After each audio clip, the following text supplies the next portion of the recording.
ñu bokk ko seetaan ñëwaat ci plateau bi.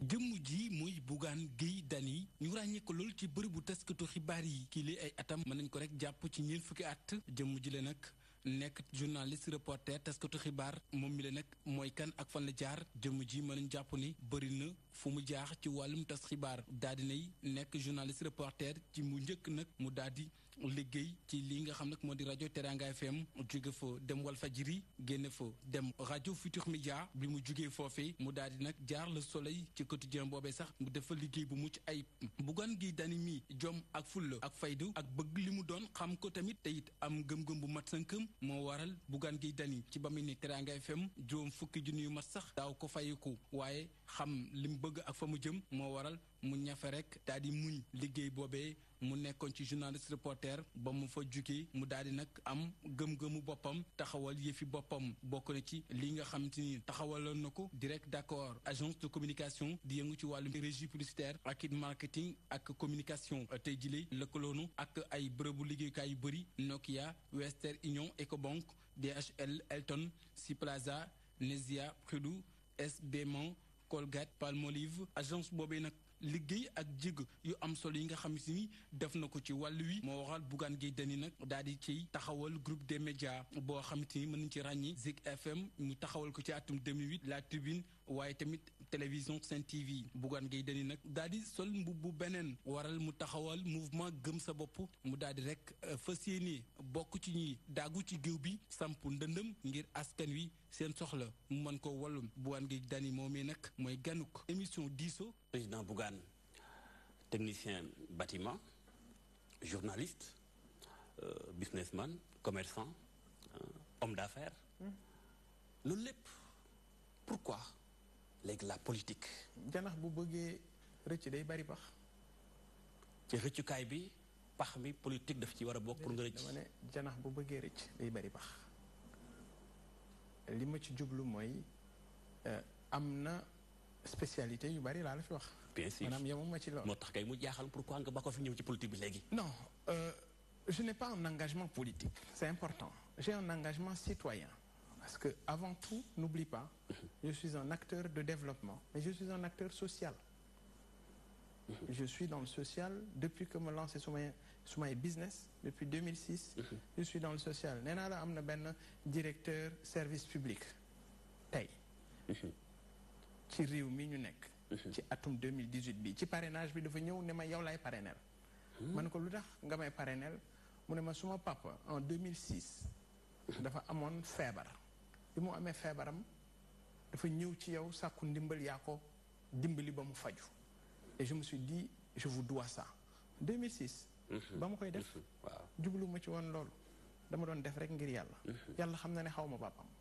ok ba ma ko waxee it fàttalikuwuma papaam donc ba may def yàlla rek moo taxoon te xayrul qawmi qaddimihim maanaam ki gën ci nit ñi mooy ki gën leen dimbali nit ñi quoi et donc dama mus a jàpp ne suñu borom su la dimbalee nga am paan te siwo doy la war nga xam ne li ci des dafa bëgg nga taxawul ko ci jaamam yi et loolu mooy suma yéene loolu moo indi engagement citoyen bi engagement citoyen bi effectivement parce que booy fàttaliku bi ñu commencé di jaay ay jeunes au niveau de la Libye dafa nekk lu ma metti boo fàttaliku dama ci def vidéo ouais. Après cela j'ai commencé à faire des rencontres d'échanges ma tudde woon ko Giving Back Project c'était une manière pour moi une sorte de retour d'ascenseur pour dimbali ndaw ñi pas jox leen xaalis mais ci xelal leen parce que nit boo ko waxee yow sab jaar-jaar dana tax la doon galgal ci moom mu moytu ko kon économiser nga ko 2 ou 3 ans c'est important moo doon liggéey alors bi ñu ko commencé c'était dans un bureau ñu gis ne 12 personnes 15 personnes bu ñu commencé bu ñu defee post Facebook nga gis 300 400 yëf yi dem ba 2000 mujj gi man may jóg di dem di fekk ñi ci région yi alors à un moment je me rends compte que quel que soit mon engagement quelle que soit ma volonté il y a de ces choses mën na su ko régler lu mooy quand tu prends les décisions justement boo jëlul décision yooyu. décision yooyu pour nga jël ko en démocratie la seule légitimité elle est élective. d'accord bu ñu la falul mënoo décider dara.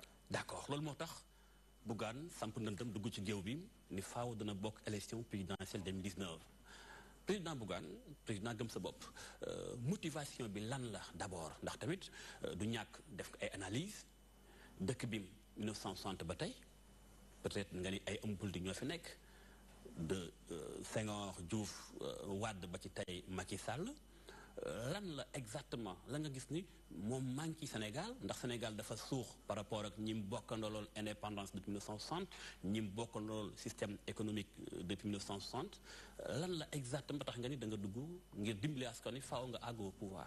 alors wax naa la ko léegi ci biir introduction bi nee naa la dem naa ba benn moment ma comprendre ne en démocratie la seule légitimité elle est élective maanaam bu ñu la falul martaba goo am alal joo am yéene boo am xalaat boo am doonoo dara ki ñu fal moom mooy décider sa ëllëgu doom alal joo am ci réew mi ka ñu fal moom mooy décider sa doom fa ñu koy jaarale alors ma jàpp ne yéene bi ma am man ci ndawi Sénégal parce que xam naa ne ñoo ma ëpp pas-pas man xam naa ne ñoo ma ëpp yéene xam naa ne bari na ci ñu ma ëpp njàng ëpp ma détermination mais lan moo tax ñu bari ci ñoom réussir ñu lan moo tax ñu bari ci ñoom di làmbaatu ba tey parce que nee naa la bari na ci ñoo xam ne ñi nekk ci yoonu tekki ce que j'appelle ceux qui sont sur le chemin de la réussite du ñu jël seenu jaar-jaar di ko waxtaaneek ndaw ñi ngir mu doon miroir ci ñoom royukaay peut-être mu doon royukaay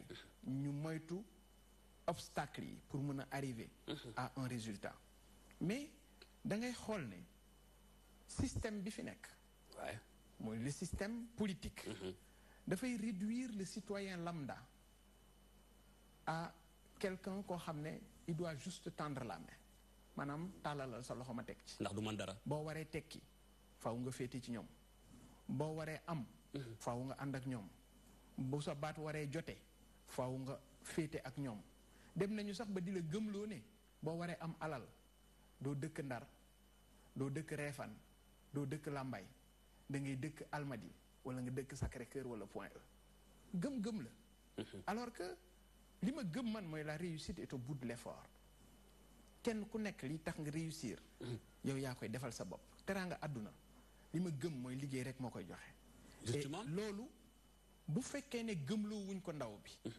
dem ba politique ak politiciens yi gëmloo réew mi ne leen xaalis kenn du ko liggéey dañ koy lijjanti nit di lijjanti di mos nit di liggéey di torox nit di ñaq di wala kaana alors je crois que bu ñu yeggee ci loolu nit nekk ci réew mi am métier mënu cee dund dem ba yaakaaram tas yaayam jaay ay takkaayam pour ne ko demal Europe Barça wala Barsaq mu jël gaal te yaay ji biir na ko ne moom doomam ji mun naa bañ a dellu si xam nga niveau de désespoir boobu bu ci nit ba demee ba yegg ca c'est parce que tout simplement yegg na ci benn point de non-retour alors loolu bu fekkee ne ñun jóguñu et je dis ñun mooy ñii ñaq di jariñu ci réew mi ñi nga xam ne dañuy jóg di liggéey ñi nga xam ne lu ñu am seen ñaq moo leen ko may ci gëm sa bopp ñoonu laa ne jóg leen d'accord pour ñu préparer suñu avenir et préparer suñu avenir li yàqu dafa bari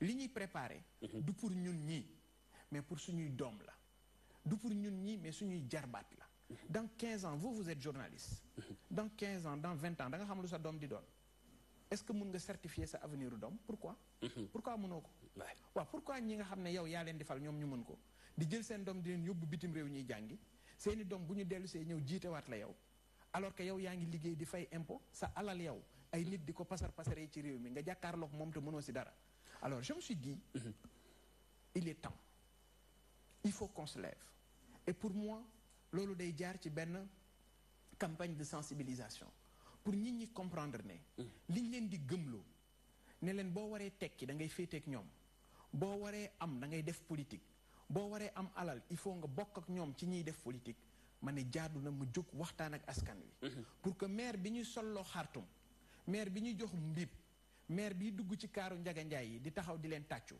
te maire boobu moo lay wax ne la doomam amul xëy mu comprendre ne li tax doomam amul xëy moom daf ci participer. justement moo tax président Bougane sama question yi day ñëwaat dégg naa nga def ay critiques ci man dama jàpp ni tamit critiqué wu ma dama observé. da nga observé nga def ay observation ci yenn réalisation naam baax na gis naa sànq nga ni ki am néegu ñaax boo ko jëndalee écran plat lu mu koy doyee nga joxe quartier Médina joxe Fann Résidence joxe Diamniadio 1600 milliards ak terre beeg ñoom seen nga jàpp ni kon xëy na waa Pikine ak banlieue bi seen yoon nekku ci terre mais loolu lépp c'est vrai mais lan nga nar a teg xanaa dooli ma Bougane day ñëw rek daal di toj terre bi xëy na delloo bagage yi ñu jox ko xaalisam wala day dem def lan moo tax Sénégal yi bëgg a xam au-delà que observation yi ngay def léegi lan ngay teg ci seen loxo lu concret techniquement lu mën a jàpp ni lii kat président Bougane mooy programme am. alors maa ngi lay sant d'abord la grande différence c'est que moi je suis un opérateur économique je suis un homme d'affaires. bien sûr. li ma am. maa ko liggéeyal sama bopp. musuma politique. musuma dugg ci nguur. musuma ànd ak nguur. musuma féeteeg nguur. musuma ànd ak kuy politique. dama jóge ci suuf. bokk ci ñi ñaaj. ba yegg ci kaw. donc man xam naa nu ñuy liggéeyee xaalis. ñii fi ne. Senghor ba kii fi ne. ñoom nu ñuy lekkee xaalis lañ xam. te xaalis boobu yow boo ñàkkul ñoom duñ ci jot. ça veut dire yow salarié boo fayul impôt ñoom du ñu am xaalis waaw est-ce que yow ki yaakaar sa ñàkk mun na laa jëriñ c'est pas possible. donc je dis d'abord c'est le pragmatisme et l'efficacité. comment. maa ngi ñëw li am solo d'abord c'est de permettre aux Sénégalais de vivre dans la dignité c'est de permettre aux Sénégalais de vivre dans la décence. ci naka. boo ma dégloo rek ma ñëw. allez-y. xam nga yoon bi gën a gaaw pour ñu wax Sénégalais yi ñuy déglu ne leen du xaalis mooy defar réew. nee naa la Macky Sall. luy defar réew. maa ngi ñëw xalaat mooy defar réew. gëm-gëm mooy defar réew. lu président Bougane xalaatee pour réew conviction mi mooy defar réew. 2012 ak léegi. jox nañu Macky Sall 25 000 milliards. damay wax lu leer. waay 21 000 milliards la woon 4 060 milliards u budget bii moom moo ko def 25 000 milliards. taxul Sénégal soppi ko.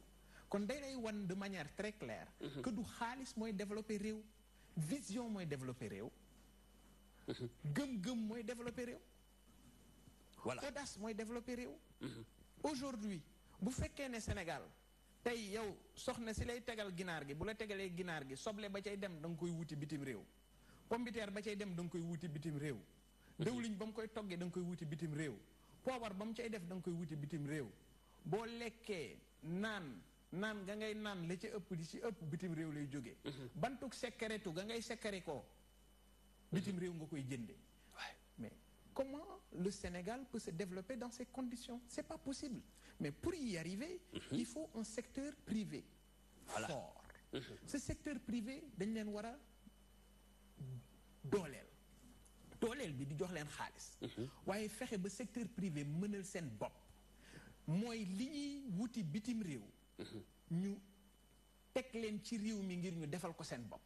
parce que réew yu bari loolu moom moo leen développé. bien sûr réew yu bari dañ ne lañ doon wuti bitim réew. dootuñu ko wuteeti ñun mën nañ ko defal suñu bopp. man su ma bis bu ma nekkee président. xorom kenn dootu ko jëndee bitim réew parce que xorom am na fi. diwliñ dee su ko jëndeeti bitim réew parce que gerte gi fii lañ koy bayee. saabu dee su ko jëndeeti bitim réew parce que gerte gi fii la su ko war a defaree. et cetera et cetera. Ce qui permet à un pays de se développer, c'est permettre aux différents secteurs rawatina li nga xam ne moom mooy secteur secondaire. ñu mën a demal seen bopp. et loolu secteur secondaire ak secteur tertiaire secteur secondaire mooy lépp lu jëm ci wàllu transformation. tey gerte gi ñuy jaayloo baykat bi 210 francs kilo bi. 100 grammes gerte boo duggee supérité fii biir Ndakaaru lu ñu koy jaayee ñu xorom ko wala ñu suukar ko moo xam buñ ci mën a def. caaf daal maanaam. 600 francs lañ koy jaayee. Cheikh na. non je continue ma réflexion. 600 francs lañ koy jaayee. rapidement 600 francs lañ koy jaayee. baykat bi 210 francs la ñuy jënd kilo gerte gi ci moom. kon ki jënd kilo gerte gi ci baykat bi moom ñaata yoon la ci mën a am 600 francs. kon bu ñu permettre woon baykat bi moom mu mën a def transformation à son niveau. est-ce que baykat yi dina nekk ci situation bi ñu leen dugal ñuy tàllal loxo rek may ma jiwu may ma engrais bu ñu defee bayee ba noppi ni dimbali ñu nga jox ñu jël na lu suñu gerte gi fexe nag ba dëkk ya ñu nekk yegg fa jafe lool. parce que tey ñi nga xam ne dañoo dëkkee wàllu Missirah nekk Arafat wala ñu nekk Missirah Dramé ñooñu képp ku ci am gerte képp ku ci am gerte mais doo ko jaayee 210 parce que ka koy jënd si yoon ba muy jaar pour yegsi ci sa dëkk bu yegsee bu la proposer 150 nga nangu. alors donc d'accord l'objectif c'est de faire en sorte qu'il y ait une politique d'industrialisation légère fexe ba nit ñi di transformer seen bopp ci réew mi lu ñu doon wuti bitim réew ñu fexe ba dooleel nit ñi ci réew mi ngir ñu mën koo defal seen bopp buñ ko defee ñiy defar dàll yi danañ ci génn uude yaa ngi fi menuisier yi ci réew mi mais meublu Chine meublu Italie meublu Turquie mu ngi leen di yóbbu laaxira te bu ñu leen dooleeloon ñoom fexe ba tëj robinet yooyu meuble yiy dugg si ci réew mi mais bu boobaa ñoom ñu mën a dem seen yoon parce que nag loolu les règles de l'OMC daf ko prévoir. D'accord. Les règles de l'OMC prévoir na réew mu nekk nga xool secteur d'activité bi nga bëgg mu développer. nga ne pendant 5 ans damay am benn fermeture bu ma ciy def. wala ma jël taxe wala droit de douane yi yëkkati ko ba mu élevé pour permettre suñu réew ñu mën a demal seen bopp. D'accord. xoolal tey ma jox la rek benn exemple xoolal nga dem Ndiréen ñiy bay. Ndiréen mi ngi ci ban département. mais c'est à Thiès. Ok. C'est à 7 kilomètres de Thiès à peu près. Ndiréen nga dem Ndiréen. benn village ñiy bay pombiteer. ñan ñooy contrôler pombiteer bi. nga jël ay Indiens ñu nekk ci biir Sénégal ñu ne ñoom ñooy contrôler njaayum pombiteer bi. D'accord. donc jiwu bi ñu leen di jox. dañuy fexe ba jox leen jiwu ñoom. Sénégalais yi jiwu boo xam ne boo bayee sa pombiteer daanaka ci 3 mois mu yàqu ngir ñoom. la ñuy importer ji ak la ñuy dugal ci biir réew mi ak la ñu fiy def ñu mën ko jaayal seen bopp. D'accord. donc li am solo excuse-moi li am solo c'est de protéger le Sénégalais. D'accord. ba Sénégalais bi mënal boppam. bu Sénégalais bi mënalee boppam bu boobaa réew mi. dana gën a dem yoonam. D'accord bu ma digloo sa programme bi ma la laajoon gis naa ni vague naa donte bëggoon naa point par point mais d'abord comme que tudd nga. secteur privé bi nga xam dañ ci nekk acteur loo ci wax dañ koy mën a jàpp ndax acteur nga ci vraiment ñi ngi en crise nga jàpp ni kon xëy na accords yi Sénégal signé ci ay frontières am moo xam lu mel ni ki APE ni ko mën a waxee lu mel ni ki espace CEDEAO bi nga xam te ne bi libre circulation des personnes et des biens mooy accords yi depuis presque 1975 président Bougane kon bu ñëwee ngir suqali Sénégal ngir fexe xëyum ndaw ñi am dafay fermer frontières yi mbaadu dafay dàq li Sénégal doon signé ak ay partenariat mbaadu kon bu ñëwee Bougane ci bopp réew mi APE kenn du ko waxati mbaadu gëm sa bopp rek mooy des ci biir réew mi lépp yam ci biir réew mi ub ay buntam. loolu yow yaa ko wax man waxuma loolu. ni nga waxee moom a jaaxal président man waxuma loolu. loo wax exactement. dama ne dooleel sa doomu réew. taxul nga bañ a ubbeeku ca yeneen réew yi. D'accord. C'est important. dooleel sa doomi réew. fexe ba sénégalais bi mënal boppam. fexe ba sénégalais bi am kattanu mën a demal boppam. la muy yóotu mu mën caa jot. la muy soxla ci wàllu kattan ak koom mu mën koo am. man je dis le sénégalais d'abord man bokkuma ci ñiy wax naan le Sénégal pour tous. gis nga Amérique Trump ba mu ñëwee. dafa ne America's first. maanaam Amérique ñun d'abord. doomu Amérique d'abord balaa nga naan naam ne fa. nit ki boo mënalul sa bopp. mais nooy ubbi. D'accord. waxuñu ne doo ubbi mais fexeel yow ba mënal sa bopp fexeel ba doomu Sénégal bi. fexeel ba sénégalais bi. mu mënal boppam.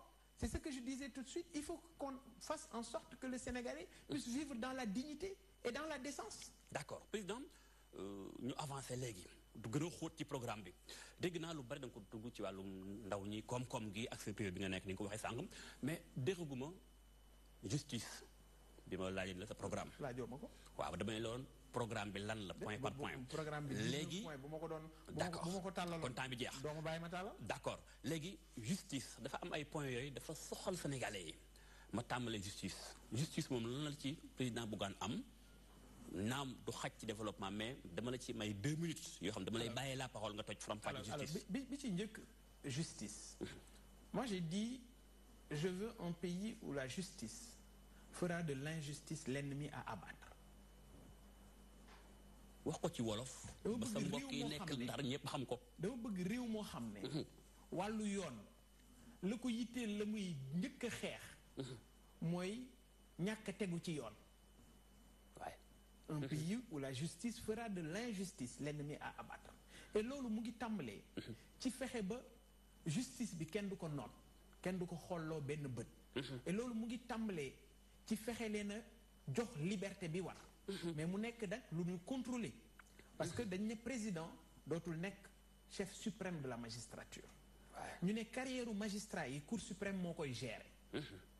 ñu ne lu jëm ci wàllu tribunaux yi des na ko organiser waat ba li nga xam ne mooy ay détention préventive dootul yàggati parce que dañ ne ci biir brigade de gendarmerie yi ak biir commissariat de police yu mag yi nañ ci def ay tribunaux pour les délits mineurs comme ni mu amee ci réew yu mag yi nga xam ne bu ñu la jàppee léegi ngir ñàkk pièce d'identité wala ñu jàppale léegi pour benn délit mineur danañ la mën a juger léegi daan la liñ lay daan bàyyi la mais xam nga loolu pour ñu yegg ci il faut au moins qu'il y ait un contrôle de l'information parce que yow tey bu fekkee ne bu ñu la téyee léegi sa carte d'identité mën naa nekk carte d'identité bu faux en tout cas une fausse pièce d'identité nga xam ne mënuñu ci wax dara amul benn information ci saa si nit ki en tout cas policier bi nu mu ko mën a vérifier nous on a dit c'est un problème donc il faut que ñu dem vers un système d'information hybride boo xam ne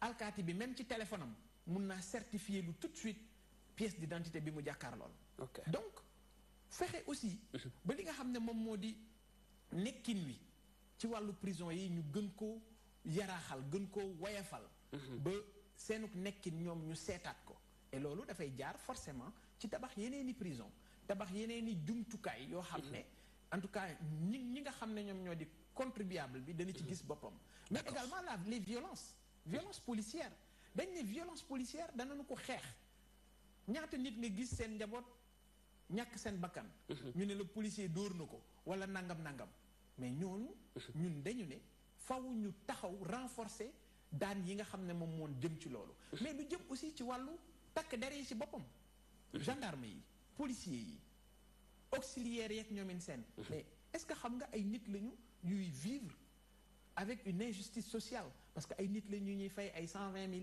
ay 130 000 ay 160 000 et cetera on a dit il faut que ñooñu ñu mën leen a mettre à l'abri de la corruption parce que boo gisee tey Sénégal ñu naan la benn policier moo fi incorruptible ba di ko def ci journaux yi ci ak presse bi j'ai dit c'est une honte il y a problème bu mu demee ba li nga xam ne exception la moo tey moo war a nekk règle je dis war nañu xoolaat suñu bopp amul yaakaar muy alkaati biñ ne moom rek moom mooy le policier l'incorruptible j'ai dit c'est une honte pour le Sénégal voilà gàcce la pour réew mu day ni ñun da nga ci taxaw ngir mën ci am solution ñun dañu taxaw ci yooyu yëpp parce que lu jëm ci wàllu corruption par exemple ñun dañ ne corruption le pilier central de la corruption au Sénégal c'est l'administration publique ku ne xam na ne corruption kenn du ko defee ci atelier tailleur ku ne xam na ne corruption defee wuñu ko ci gaalu mool bi corruption ñu ngi koy defee ci les bureaux feutrés de Dakar ak ñi nga xam ne ñoom ñooy yëngu ci administration parce que ñooñu la ñuy corrompre d'accord alors président Bougane pour y arriver on a dit il faut des institutions comme l'OFNAC ñu renforcer leen mais ñun dañu dem au-delà dañ ne y a une politique de dénonciation tey yow mii nekk nga fonctionnaire wala fal nañu la ci poste nga am alal joo xam ne yéem na ñi nga dëkkal mën nañoo woote booleel buñ la boolee danañu def enquête gëstu laaj la alal ji foo ko jëlee parce que salarié moom ku ne xam na ne salarié mën nañoo xam alalam parce que la mu gagné ci salaire la ak la mu leb ci banque bi lu ko mooy leneen lu ci topp lu mu njublan la d'accord bu fekkee ne yegg nañu ci xam ne yow mii alal ji wala immeuble bii moomuloo ko en fait yaa ko moom mais ni nga ko tabaxee du alal ju jaar yoon mais état daf koy nangu bu ko nangoo dana fexe ba ki nga xam ne moom moo la boole dañ koy jox 15% parce que un système comme ça oui ça a marché au Canada. la jox ndàmpaay. Oui, oui, ndàmpaay là. Voilà. Mais président, un système comme ça, ça a marché au Canada. Et ça a montré, en tout cas, une certaine efficacité. Kon, jaadu na ñu nit ñu dem xool la xew bitim réew ñëw def ko ci réew mi parce que alalu réew mi ña koy sàcc ña koy lekk ak seen njaboot diggante 1960 ak léegi. motuñu ñetti junniy nit. D'accord mais ma toog la. li ma jaaxal mooy. c'est vrai ce programme rafet na mais bu dee côté justice lii nga ci am comme programme nooy mën a jàkkaarloo ak président Macky Sall tamit ba koy gagné bay jël réew mi en 2019 président Bougane bu fekkee li nga wax ni président Sall mi ngi ci. ci lan la ne bu fekkente ni dénonciation bi ngay wax. OFNAC mi ngi fii. plainte yaa ngi fii. ñi koy war a càmbar ñu ngi koy càmbar. bu fekkente ni càmbar awlu askan wi CREI mi ngi fii. bu fekkente ni prison yi tamit xat gi mu xat ak coowlim dégg nga barki de ministre de la justice mi ngi ci assemblée nationale que ni daañu changé mbir yi ndax nekkul ne lii boo ko présenté Sénégalais yi. Bougane du jàllal. il faut pas vous savez vous les journalistes. il faut pas parce que. xam nga dafa am ñuy wax ñu ne yaa war a wax bu mu la tax a wax loo xamul. waaw moo tax ma pose la question. alors parce que yow mi war a wax ni boo waxee loo xam gars yi duñ comprendre daf ñu jaaxal aussi. non li ma wax leer na. boo ma mayee ma ñëw rek ma expliquer. allez-y. la séparation des pouvoirs am na wala amul. pourtant ci kayit am na. bien sûr waay. est-ce que effectivement am na xam nga amul. ku ne amul nga gis yow fi Sénégal. non moo ne. ok ku ne xam na ne. séparation des pouvoirs am na ci réew mi ci kayit. mais ku ne xam na ne séparation des pouvoirs amul ci Sénégal. ok donc quand vous me dites qu'il y a l'OFNAC. mais il y a combien de personnes qui ont refusé d'aller déférer à la convocation de l'OFNAC ñaata. ñaata vous êtes journaliste xam nga ko. ñaata waxal ma dégg parce que tamit yaa ma gën a. je veux dire du jeex. du jeex. ok les problèmes de l'OFNAC ku ne dégg na ko. dindi nañ fi njiit parce que tout simplement dafa bëggoon publier rapport. ok alors nous on est même allé plus loin. on a dit l'IGE l'inspection générale d'État. dañu koy dindi ci présidence de la République. yóbbu ko fan. rattaché ko Cour suprême. ok mais fexe ba IGE ñu jox ko plus d'autonomie. ngir bu ñu càmbaree bu ñu joxee président rapport bi comme moom Macky Sall la mu waxoon ne am na ci yoo xam ne ay rapport dama ci teg sama conc xam nga am na wax na ko fi. wax na ko waay. alors parce que tout simplement IGE mënul demal boppam. mais léegi ñun dañu ne IGE boobu dañ koy jox possibilité. ok mu publier rapport am sans l'aval du chef de l'État. mais également. loolu mooy say innovation. mais également. ok mais également. transmettre ces rapports au procureur de la République. mais bu procureur réagirul dans les 90 jours l'IGE a la possibilité. de déclencher une procédure judiciaire. D'accord, ça c'est clair. Alors, donc, de manière très claire, ça n'a absolument rien à voir avec ce que le président Macky Sall fait. D'accord. Et je dis encore une fois, nous, on a dit que le chef suprême de la magistrature ne sera plus incarné par le président de la République. D'accord. Donc ça, le président Macky Sall ne l'a pas encore fait. sama réalisateur mi wax ni ma gën a wax ci wolof ndax ay wolof ngay wax loolu d'accord dama la koy baal xam naa loolu président Macky Sall waaw man wolof sax laa gën a nekk à l'aise moo ma jaaxal waay loolu président Macky Sall defu ko voilà léegi yow dégg naa li nga waxee mbaadu kon président Bougane bu ñëwee ci bopp réewum Sénégal ndax kon dafay bàyyi CREI ndax kon dafay fexe ba li ñuy wax séparation des pouvoirs bu ko indee ci biir réew mi nga wax ko sàng ni président Sall nee na yenn ay dossier moo ci teg coñcoom moo ko wax ñëpp dégg moo ko wax bien sûr d'abord moo tax ñu bari di laajte kon lan nga nar a indi comme rupture ndax da nga fiy bàyyi CREI ndax président Sall bi mu ñëwee moom dafa indi CREI topp ñu nekkoon ci bopp réew mi fii la fekk CREI daf ko dekkal laa bëgg a wax lu doon nelaw la mu jël ko yow CREI yi ku ne gis na na mu doxee. voilà léegi bi làq doom la dóor doom. d'accord CREI moom mais su ma déggee sànq sa wax ma déggee sànq sa wax kon dafa mel ni bëgg nga càmbar ndax Bougane tey bu nekkee ci bopp réewum Sénégal fi président Macky Sall jaar ak ñi nekkoon au pouvoir temps Wade noonu nga nar a jaar ak ñoom nekk au pouvoir actuel. mënul nekk. il faut pas qu'on me compare au président Macky Sall. ou ces politiciens. qui ont été à la tête de ce pays. nee naa la moi je suis un acteur de développement. Okay. Moi, je suis pragmatique. Ce qui m'intéresse, c'est la performance et les résultats. Justice d'abord aussi. Képp koo xam ne laal nga ci alalu réew mi di nga génne alalu réew mi et amul xàjj amul seet képp koo xam ne alalu réew mi def nga ci loo ci warul def bu boobaa tu vas rendre compte même la famille présidentielle non dégloo li ma la wax xanaa je dis képp ku laal ci alalu réew mi def ci loo ci warul def bu boobaa lii nga xam ne loolu la yoon demandé danañu yegg ca nañu ko war a defee et amul parparloo parce que la chance avec gëm sa bopp c'est que nous ne sommes pas dans des calculs politiques d'accord man wutuma deuxième mandat wutuma lu neex député wutuma lu neexub ministre parce que man ministre ya may fal assemblée nationale mooy validé bu assemblée nationale ba àndul ci ministre ya may fal ministre ba kenn du ko fal da nga bëgg indiwaat régime parlementaire du régime parlementaire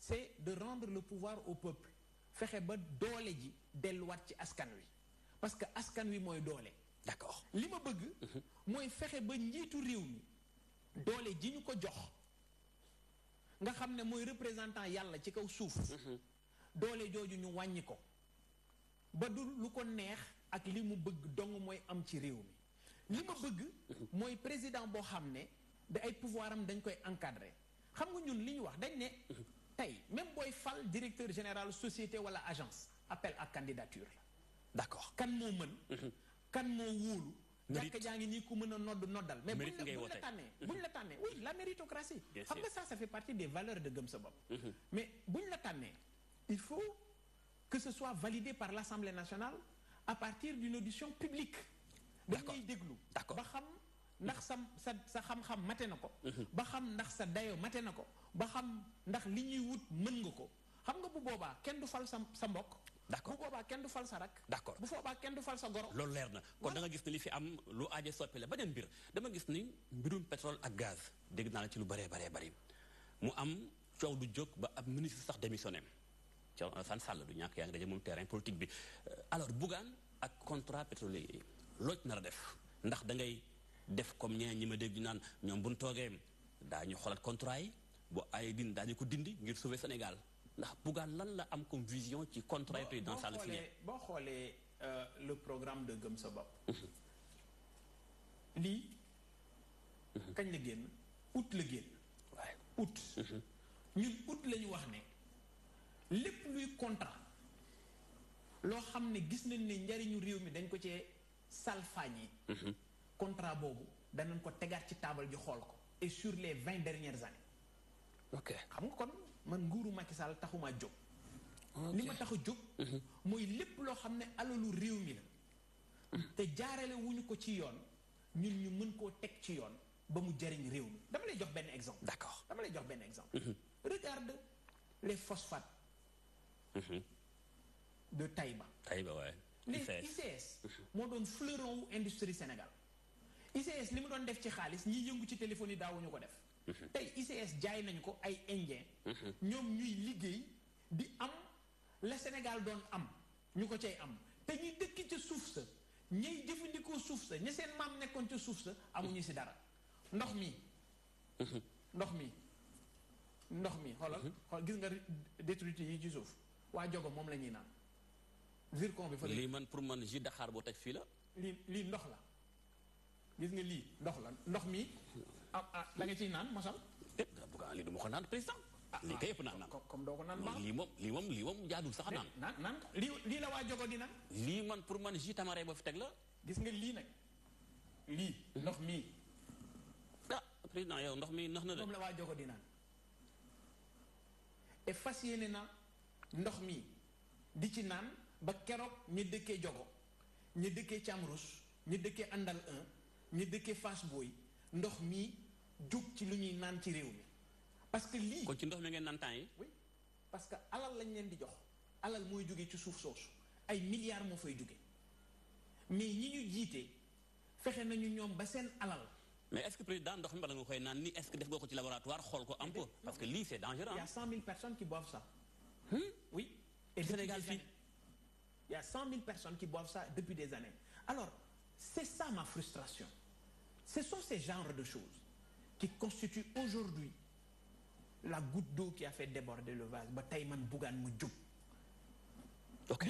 Donc yéen ñi nekk ci ville li ngeen di wax Sénégal yemul Ndakaaru non Sénégal yemul Diamniadio ok xoolal tey ndox mi laa la wan mooy ndoxum jogo waaw lii moom vraiment moom lii doo ko jox saxaar gis naa ko muy tegu fii mais dama jàppoon ni jus Dakar boo fa teg la wala jus buy xam sax nga jox naa la ndox naanal ci ndox mi nga bañ waaw man naan naa ci ndox mi pour wan ni la fii ak sama yéene muy fexe ba ndox mii ñoom ñuy naan ma ciy naan ba keroog ñoom ndox mii di tàggoog ñoom mais président oui mais ndox mi ça c'est grave tamit nga wane ko ni est-ce que lii ndox bu jóge jogo la tamit lan mooy doon preuve bi koy mën a wan askanu Sénégal oto nga dem jogo mais ça aussi déggoo li ma la wax dama la wax jogo Camrous Andal 1 Daaru Booy Touba Daaru Fass Booy nii la ñuy na man nga xanaa kay du ma nekk ci télévision di la wax leneen loolu mais ça c'est très dangereux Anen ça c'est très dangereux dama ne Anen gii à quelques kilomètres de Thiès seen centre de santé seen poste de santé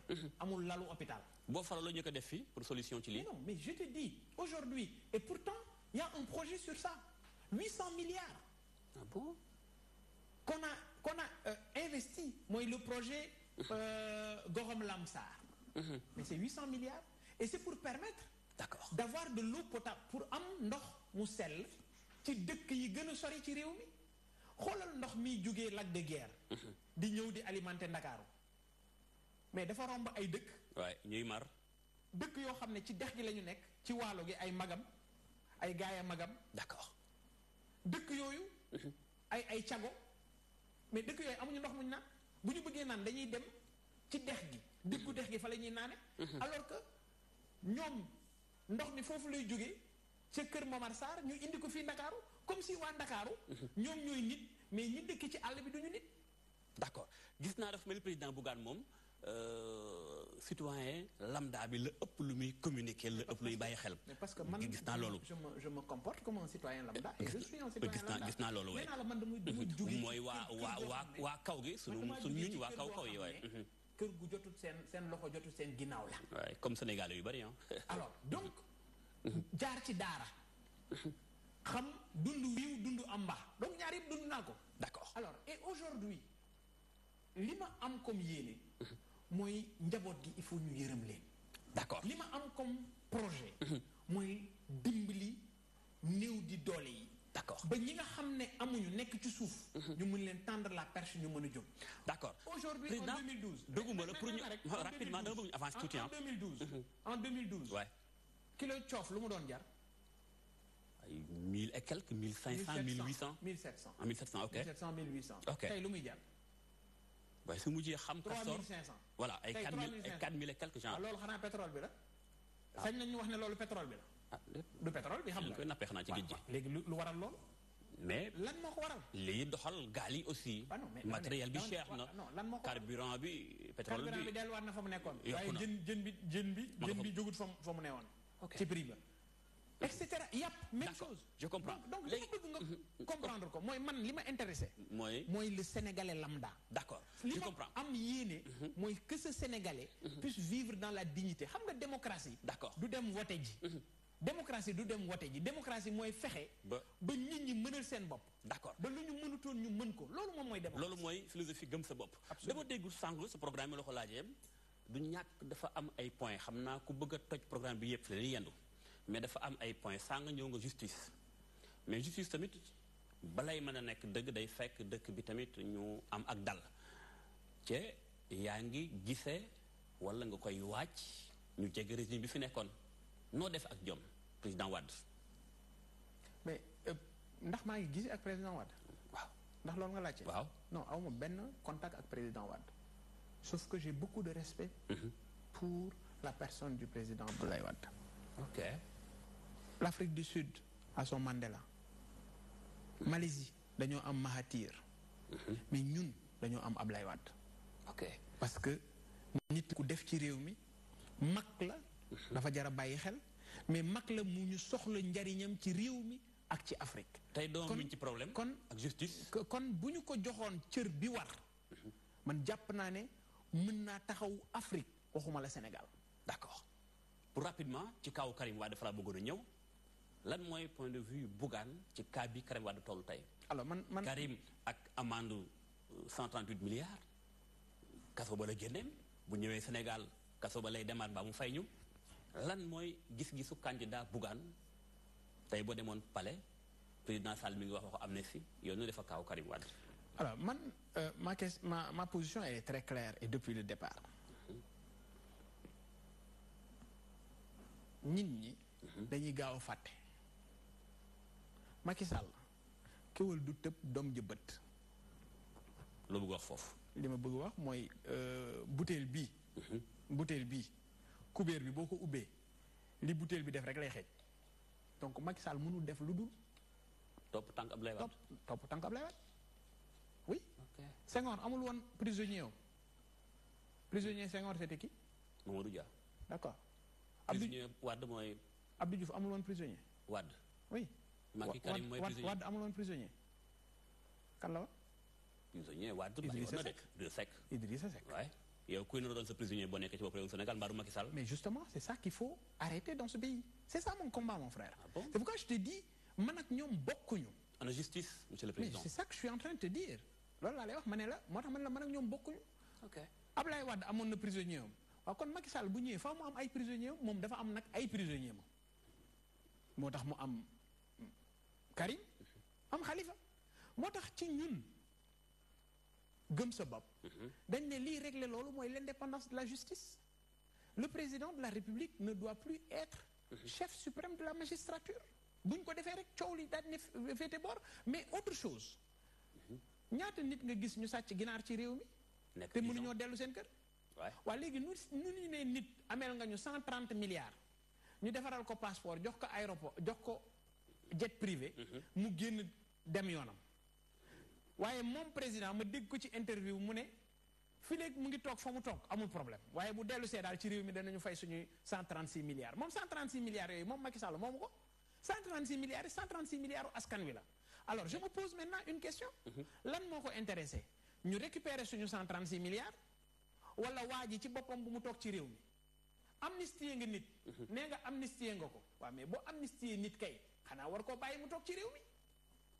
d'accord léegi position président Bougane tey bu nekkoon tey yaa doon chef de l'État élection présidentielle yi ñëw na nga gagné nooy def ak kaawu Karim amnistie blanchir ko ni ko doo ñu fay am da ngay topp Karim mu fay sunu alal yi nga Macky Sall moomu ko. encore une fois duma dugg ci liggéeyu yoon déggoo li ma la wax moi je veux incarner une rupture la longévité c'est pas le fait de vivre plusieurs dizaines de décennies du gudd fan du dund at yu bari ay jëf la gudd fan mooy def fiy jëf bàyyi fi taarix boo xam ne ëllëg dana ni diw mii moo fi jëf la lii li ma bëgg man mooy réew moo xam ne dafay am justice li ma bëgg man mais président Bougane li ngay wax ni ma nekkul waxu koy ŋarale ko am lu muy yoot naan su ma waxee lii ñee mere ma waane de weesuwul nettali sa gént dama laaj non dama ne mbaa nekkuloo koy yoot loolu gisaane la dama ne waane weesuwul nettali sa gént parce que boo nee xaalis bi Macky Sall moomu ko askan wee ko moom absolument noonu it lay mel ci yow tam boo nekkoon ci bopp réew mi alal ji ñuy toppee Karim Wade ba tey Sénégal moo ko moom léegi nga ni damay maanu ci justice kon da ngay bàyyi Karim fay alal ji kon donte ne nga injustice la li ñu wax mooy li ñu woote bokk ci gëm sa bopp dañu ne nañu fexe bàyyi yoon mu def liggéey bi mu war a defe ko ci teeyu bakkanam ak na mu ware mais mu nekk une justice libre man su ma ñëwee ne justice fii ngay jaar kon la ma doon woote man wàcc naa ko et encore une fois dama dul sax am possibilité boobu parce que man dama dul may sama bopp possibilité boobu man du ma may possibilité fexe mën a tordre la main à la justice parce que su ma yéene déggoo ma ne la c'est de faire en sorte que d'avoir un pays où la justice fera de l'injustice l'ennemi à abattre. Mais tamit situation PDS tollu Karim dana ñëw am du ñëw est-ce que Bougane pare na pour coaliser bu ko situation bi laajoon ak waa PDS. Alors je dis de manière très claire nous sommes dans une logique de dindi fi système bi fi nekk mooy dindi fi politique gu naxaate dindi fi politiciens yi jëriñoo réew mi. Donc l'objectif est très clair ñun duñu ay politiciens yënguwuñu ci politique bi ñoom ñuy def kon suñu yéene tey mooy fexe ba politiciens yi fi nekk ñu jëli leen fi parce que politiciens yi ëpp ñu ci réew mi ok ñun sénégalais yi. ñun ñoo ëpp ci réew mi ñun ñooy voté maanaam ñi dul politicien. ñooñu ñooy fal. kon ñooñu nga xam ne tey seen ñaq rek la ñuy dunde seen ñaq la ñu yaakaar. ñooñu laa ne jóg leen ñu àndandoo ñun ñu bokk ci liy defar réew mi. ñu bokk ci liy te ñuy defar réew mi waa PDS mun ci bokkat ak yow. non dama ne tous ceux qui sont dans la politique politicienne. waxuma ne politiciens yépp ñoo bon. waxuma loolu. am na certainement ñu baax ci ñoom. am na certainement ñoo xam ne nekkuñu ci jëriñoo réew mi ak jëriñoo alalu askan wi. ndax ñenn ci PDS li ngay wax ñu ngi ci ñoom. en vérité ñu bëgg réew mi mënuma leen juger du ma dugg ci cadre boobu. li ma wax daal mooy ñun yéene bi ñu am. mooy dindi fi ce système politique qui est à la base de la situation du pays fa tey réew mi Sénégal bokk ci réew yi gën a ndóol ci àdduna. d'accord Sénégal nit ñi mënaluñu seen bopp tey la réew mi gën a metti dañu doon wax ne jamonoy Senghor neexoon na ma ne leen ñun fekkewuñu ko. jamonoy Abdou Diouf tane woon na fàttalikuwuñu ko dégg lañ ci am rek. ñu ngi ko doon gis noonu. jamonoy Ablaye Wade amoon nañu yaakaar waaye jamonoy Macky Sall yaakaar tas na. nañu moytu yaakaar jeex fi. d'accord benn question boo xam te ni bi benn internaute moo ko posé mbirum Casamance moom dafa jàpp ni ba tey les candidats à la candidature waxagul carrément ci kaawu Casamance. kon liirul suñu programme. moo tax leeral la ñuy bàyyi xel DTV lan la buggaan am lu concret ndax depuis Diouf xam naa li suñu génération bi moo conflit bu Casamance bi ñoo xaw a maase presque 40 ans lan la buggaan am ci solution Wade ak ses 100 jours. dafa échoué dem nga Medina Yoro Fula. mos mu fa dem. moo ëpp Thiès ñaari yoon. amul benn centimètre goudron bu am foofu. benn centimètre goudron.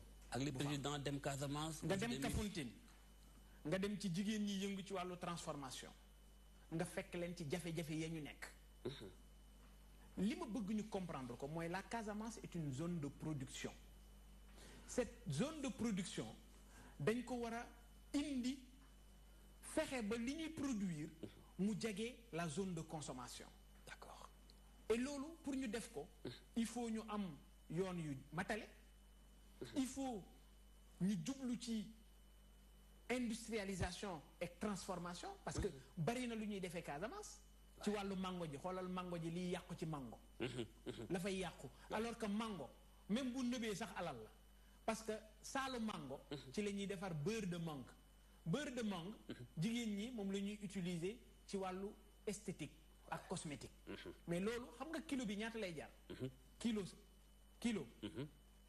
ñaata lay jar $13 oui $13 beurre de mangue kilo bi $13 lay jar te doo ko am lu dul Amérique kon mango rek valeur alal la mais li may wax rek tout le temps mooy ñi ñu jiite dafay mel ni benn yoon benn saa bëgguñu nit ñi ñu jiite ñu am mais ndax loolu tamit mooy tekki jàmm mango jaak darka sebeek ñoom seen ca Casamance mais xam nga pour man li am solo mooy bu ñu fexee ba li ñuy bay ñu mën koo dunde jaay ko fexe ba ñoom dem beek dikk bi yomb na mu war a yombe bu boobaa askan wi ci seen bopp ñoom ñooy jël plaidoyer bi comme ni ñu ko jëlee nii taxaw ci pour que jàmm bi am nañu ko bëggee d'accord naka nga mën a comprendre réewu Gambie amul forêt comme li am Casamance alors que Gambie dafa nekk daanaka presque première productrice de bois en Afrique de l'Ouest fan lay jëlee forêt bi fu mu koy jëlee Casamance mbaadu effectivement da nga ko jeexal effectivement fa lañ koy jëlee fa lañ koy da nga xeex loolu boo tegee ci bopp réewum Sénégal question danaan xeex li ñu moom la da nga koy jël waaye li ñu moom la nit da ngay am fulla d'accord nit day am jom tey boo amee sa doom bàyyee ko milliard bu amul jom bu defee ñaari at danañ ko sarax mu lekk waaye boo fi bàyyee doom ju am jom bu amul milliard bu defee at mën naa liggéeyi milliard beneen question benn internaute posé président Bougane mooy nee na dégg na sa programme déggul nag kii sax mooy Fall Koki mi ngi ci benn entreprise privée fii Sénégal du ñàkk nga xam ko nee na moom dafa déggul programme Bougane tudd donga daara yi tudd nga lu ne nag kon mu ni déggul donga daara yi kon déggul na loo wax ci donga daara yi loo wax ci daara ji waaw dama ne kon déggul programme bi ok man dama wax ci njàng en général ok dama ne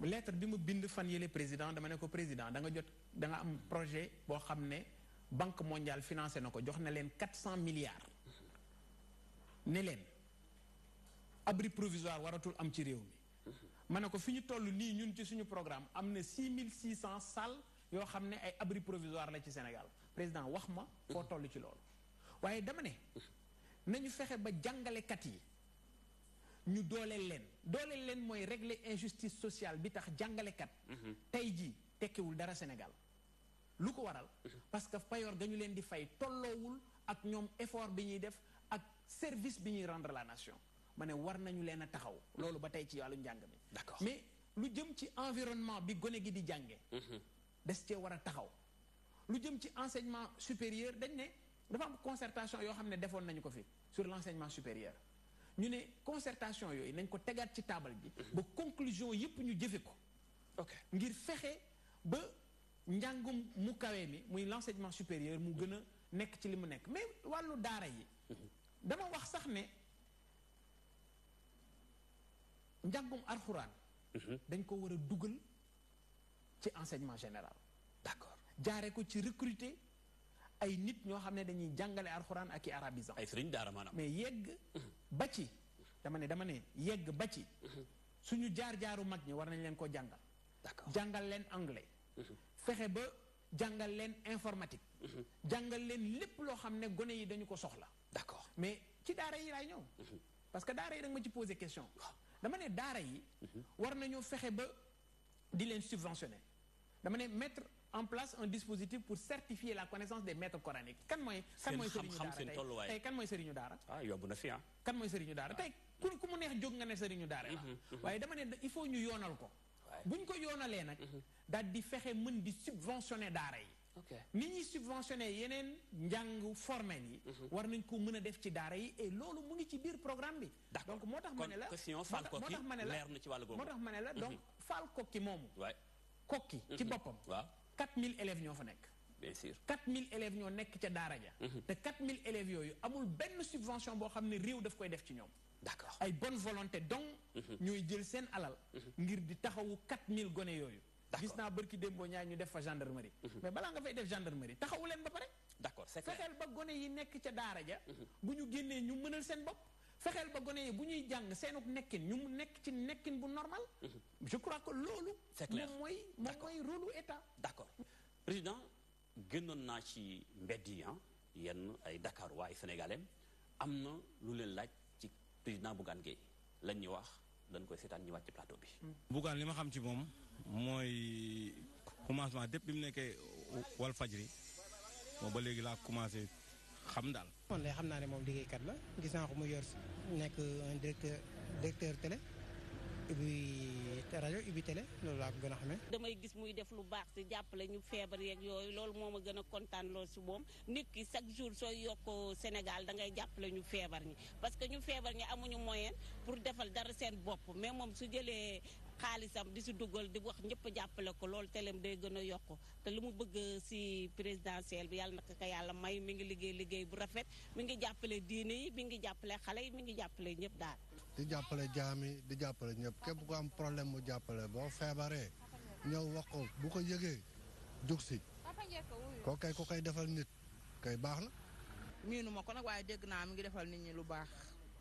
xam naa bu baax Bougane Gueye Dany xam naa ko benn ñu bokk dëkk Ndar Géej mu yaroo Ndar màgge fa tabaarakallaa nekkoon benn rajo bu naan fréquence teranga def fa jaloore yu rafet fa tabaarakallaa ñu bokk sëriñ muy sëriñ Mbacke Soxna Lo borom tey fët bay alors président ñoo bokk gisandoo Vox Pop bi jàngat boo ci am ñaax rek c'est un encouragement et li am solo mooy espoir bi ma gis ci seeni wax ñoom ñëpp da ngay gis ne ku ci ne am na yaakaar te ku ci ne it bëgg na lii fi ne jóge fi et loolu moo feeñ ci investiture bi ñu def samedi passé à Guédiawaye xam nga tey gëm sa bopp ñu ngi dugg ci langue gi en août tey bu ñu amee 794 000 signatures tey tekki ne on a au moins 13% ci fichier bi ñun ñi doog a jóg woote stade Amadou Barry Guédiawaye dugal fa loole ci mbooloo mu fees dell nit ñi joxuñu leen dërëm joxuñu leen mbubu niroole joxuñu leen t-shirt ñu ñëwal seen bopp de manière spontanée mais ça veut dire tout simplement les Sénégalais am nañu yaakaar ci li ñuy def d'accord te yàlla bu suñu borom tas yaakaar waaye yàlla nañu yàlla bàyyeeg suñu nite ba yéene ji ñu bëgg ci Sénégal suñu borom sottal damay wax saa su ne ne leen bu dee ne réew mi ñuy wut du taxawu njaboot gi ak dimbali askan wi ak soppi Sénégal moo ñu tax a jóg bu dee loolu rek moo ñu tax a jóg yàlla nañu ci yàlla dimbali ba ñu jot ci waaye bu dee ne leneen laxasu na ci réew mi ñuy wut lu wuteeg dimbali nit ñi taxawu njaboot gi soppi Sénégal bu dee ne am na leneen lu ci laxasu lu may loolu yàlla nañu ko suñu borom xañ ba duñ ci jot. d'accord yaa ngi tudd sànq samedi seen congrès stade Amadou Barry mu tombé ak samedi même jour ci matin ci suba si ci le président Sall def congrès lu tax même date bi ak moom mu xëy nga gont nat sa doole nga ci doon xool mbag ak mbag wala lu xew exactement. alors man Macky Sall mooy sama nawle Macky Sall mooy sama nawle. mooy moom rek mooy sama adversaire Macky Sall dong laa am comme adversaire ma keneen comme adversaire Macky Sall moo nekk sama kanam kon jaadu na le premier la doon def mais dama koy fekk si le premier et puis le premier c'est quand même une date symbolique nga xam ne ñu nit def nañu suñu investiture le premier moom mu xëy man ma gont loo gis dafa am mag mu baax bu doon wax ne werante timis ak fajar bari wax la rek nde timis day lëndëm ndax ci lëndëm la jëm waaye fajar day leer nga ne doole yemut non loo jàppee doole yemut ah li nu gis fii ci péage bi jëm ñaajo waaw terrain basket ak li ci Demba Diop li ci déggoo li ma la wax léegi werante timis ak fajar bari wax la terrain basket ak terrain de football mën a su leen a tëkkale jërëjëf Bougane ci beneen mbir boo xam benn question la boobu benn internet moo ko posé temps baa ngi dem ñu gaaw profité ko expérience am na ñu xalaat ni mbaadu businessman yaa ngi tàmbalee dugg ci jiite ay réew exemple kaw Trump mbaadu moo la inspiré mais est-ce que aussi Bougane am na expérience ndax li ci business li ci gérer entreprise bokkul ak gérer un état question benn internet moo ko posé mu am jaaxle ci yow jërëjëf may dalal xelam état c'est une grande entreprise sociale donc tey Donald Trump amul expérience Donald Trump amul expérience ne ñooy amul expérience li Amérique musa am ci président efficacité bi Donald Trump indi ak ni mu taxawalaatee économie bu Amérique benn président musu koo def mais dégâts yi bari na aussi non ma ne li am solo mooy fexe ba nit ñi dund dans la dignité loolu mooy objectif u jiit da nga mus a gis benn université bu ñuy jàngalee naka la ñuy yoree réew am na Sciences Po non dama ne manière générale non dama ne est-ce que da nga Sciences Po ak nu ñuy gérer réew du benn ndax da nga mus a gis benn université bu ñuy jàngalee nu ñuy yoree réew da nga mus a gis benn université buy délivrer diplôme ministre nooy nekk ministre expérience bi baax alors non dama ne moo tax man la ndax da nga au moins jege pouvoir ma sa nekk de cabinet benn ministre da nga ma jox benn exemple ma tegal la ay exemple Trump dafa mus a jiite réew dafa mus a nekk ci nguur George Weah dafa mus a nekk ci nguur le président béninois Talon dafa mus a nekk ci nguur il faut que ñu xam nga loolu ay waxu politicien la politicien mooy waxee noonu fan nañ la wax ne la yow politicien rek moo la war a jiite non waxuñu ko fenn waaw alors pourquoi yow nga gëm ne politicien rek moo la war a jiite non gëm ma loolu non lu tax nit ñi war a gëm ne non li ci entreprise bokkul ak état yaa ngi joxe sànq dama la jox benn exemple ak VA dama la jox benn exemple kii liggéey xaalis ak ki xam nu ñuy lekk xaalis booy tànn yow koy tànn nga jàpp ni kon da nga xam ni gën a xaalis non dama ne moi je suis un businessman d'accord je l'assume je suis un administrateur de société lu ma am sama ñàkk moo ma ko may politiciens yi fi nekk yi am alal kenn ku nekk yow xam nga fu alalam jóge xam nga ne sa ñàkk la dama ne ki xam nu ñuy sàcce alal ak ki xam nu ñuy liggéeyee alal booy tànn yow koy tànn d'accord non wooyu woo non man booy tànn koy tànn non ki bu fekkente ni li nga ko waxee que ni ki wut alal ki koy indi ak ki koy consommer. waaw xam nga ni ki koy indi moo ñu gënal. waaw jàppal ne ki koy indi mais ndax kooku. expérience beeg yooyu non lan mooy expérience wax naa la nee naa la lan mooy expérience. d'accord dégg naa sa tontu par rapport ak internet bi dañuy toll ci jeexal. am na ñu bari ñu jàpp ni seen diggante ak Ousmane Sonko fa ñuy jeexale. lan mooy relation Ousmane Sonko ak Bougane ndax bu ñu xoolee terrain politique da ngeen a xaw a nuroo démarche.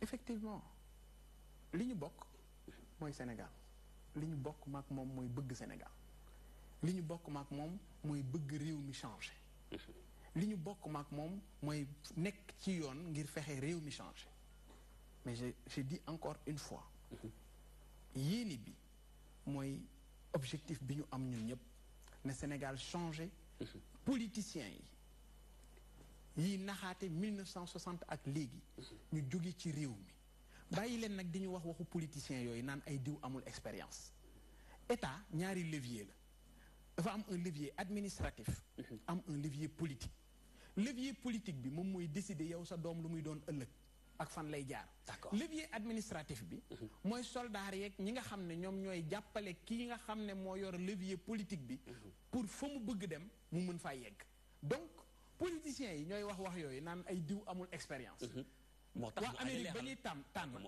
Amérique ba ñuy tànn ba ñu jàkkaarloog Hillary Clinton jàkkaarloog Donald Trump dañoo choisir Donald Trump et tey rëccuwuñu ko parce que xam nañ ne Donald Trump lu mu am ñàkkam moo ko may du politicien c'est quelqu'un qui s'est battu ba yegsi fi mu yegsi kon Bougane Gueye jàppal ne dafa bokk ci sénégalais yi nga xam ne lu ñu am seen ñàkk moo leen ko may te tey taxaw na joxe bakkanam bii ngir Sénégal ngir permettre booy bi dawal wëtiir booy bi nekk géejawaay nekk coché fii ak ëllëg ci ay at yu néew mu war a bokk ci ñi nga xam ne dañu leen di joxoñ ci réew mi en terme de réussite man li ma intéressé mooy performance su sénégalais bi li ma intéressé mooy fexe ba sénégalais bi mënal boppam ki nekk ci suuf jóge ci suuf jëm ci kaw parce que nag nit ñi bu ñu leen dimbaliwul bu ñu leen encadré wul du ñu mënal seen bopp malheureusement ñi fi ne 1960 ak léegi lépp lu ñuy def seen bopp moo leen intéressé d'accord xam nga ne aéroport international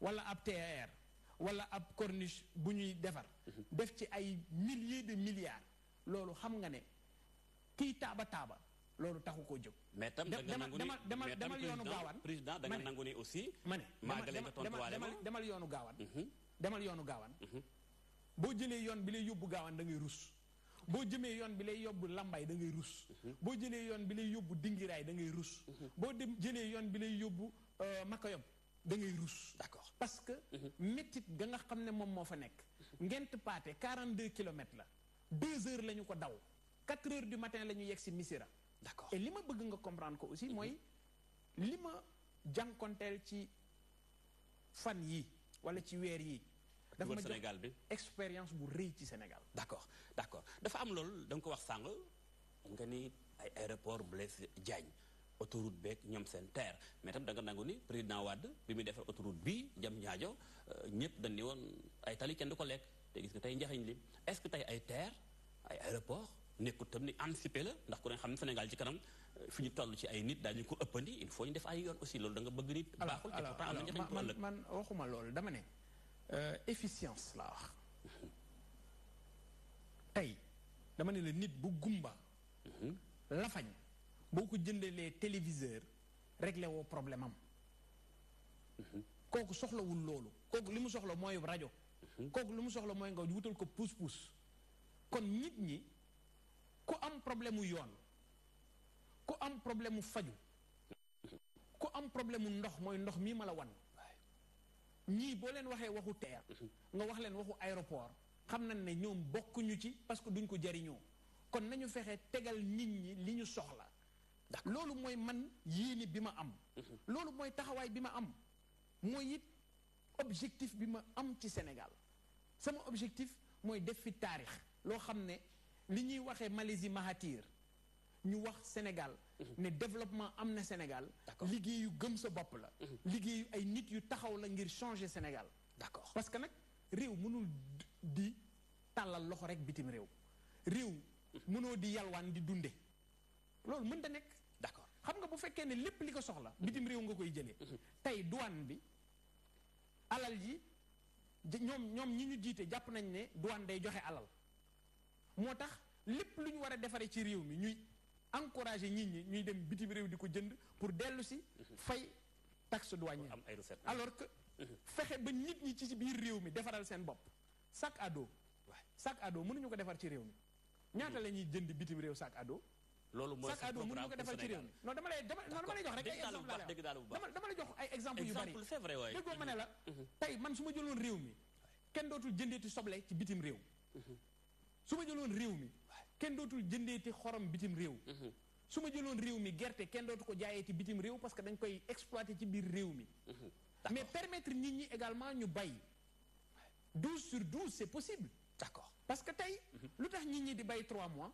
mais parce que amuñu ndox lépp da nga ko bàyyi ci taw bi lu tax ñu koy basé ci taw bi alors que ñu am ndox d'accord waaw léegi lu tax mënuñu jëlee ndox mi Kër Momar Sarr dagg ko ci canal mu romb Kajoor dugg Bawol dem ba Siin et pourtant réewu Ouganda def nañu ko da nga bëgg a dekkal donc canal du Kayor mais c'est un projet extraordinaire qu'il faut réaliser parce que projet boobu rek moo mën a tax ñu sédentariser nit ñi ci seeni dëkk pour nit ñi mën a defal seen bopp tey ñi dëkk Kaolack yaakaar nga ne bu Kaolack neexoon ñi dëkk Kaolack bu Kaolack neexoon dinañ ñëw Dakar ñi dëkk Ndar li ñuy yóotu bu ñu ko amoon Ndar dinañ ñëw Dakar ñi dëkk Matam bu ñu leen defaraloon Matam fexe ba li ñuy yóotu ñu am ko Matam dinañ ñëw Dakar c'est pourquoi on a dit le chemin de fer il faut réhabiliter le chemin de fer le circuit waxuñu ne day yem Ndar mais dañ ne dafay continuer même ba Matam dagg ñëw Linguère ñëw Daara jëlaat circuit bi mu doon jël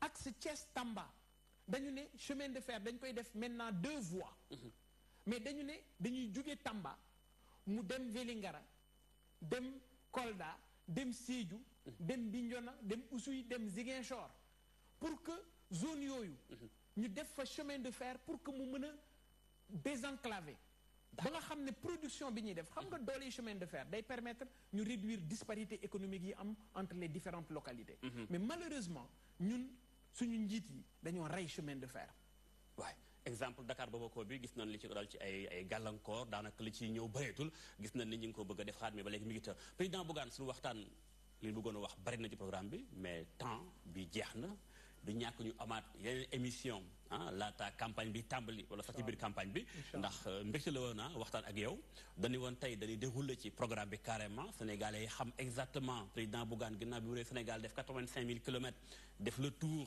ñu xam lan la indil Sénégal comme programme je pense que liñ ci tasaare naam néew na ci programme mais luñ ci mën a jàpp jot na ci am ñu lay gërëm bu baax a baax a baax di la bàyyi nga tàggatoo. maa leen di sant di leen gërëm di rafetlu liggéey bi nga xam ne yéen a ngi koy def. merci beaucoup mais di sant sénégalais yi ci cofeel gi ñu am ci gëm sa bopp. parce que ci diir bu néew dem nañu ci nit ñi wax nañu ñu déglu leen. jooytu nañu. ñu comprendre leen. lu ci nekk ñu xool saafara gi tënk ko.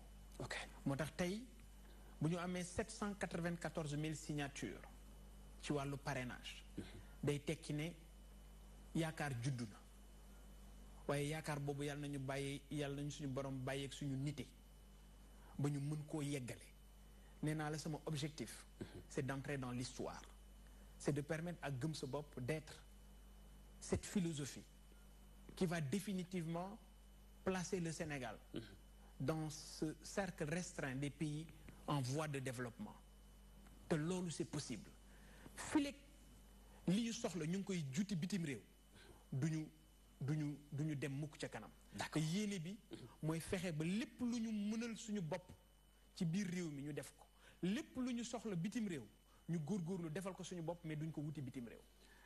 gërëm naa la bu baax président Bougane yéen doon bàyyi xel seen télévision DTV émission diisoo kon beneen émission beneen invité beneen candidat à l'élection présidentielle de 2019 beneen programme kon ngi wéy ànd ak suñuy programme merci beaucoup président Bougane gërëm naa la bu baax. c'est un plaisir. merci beaucoup jërëjëf merci beaucoup merci beaucoup.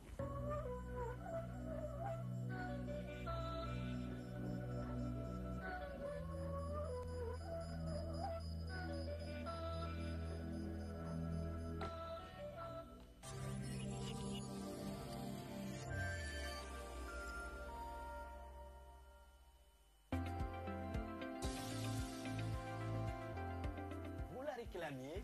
Et oui, elle est enfin de retour. L'émission éducative Sen Campus revient de plus belle avec une nouvelle saison de feu, agrémentée de nouvelles rubriques.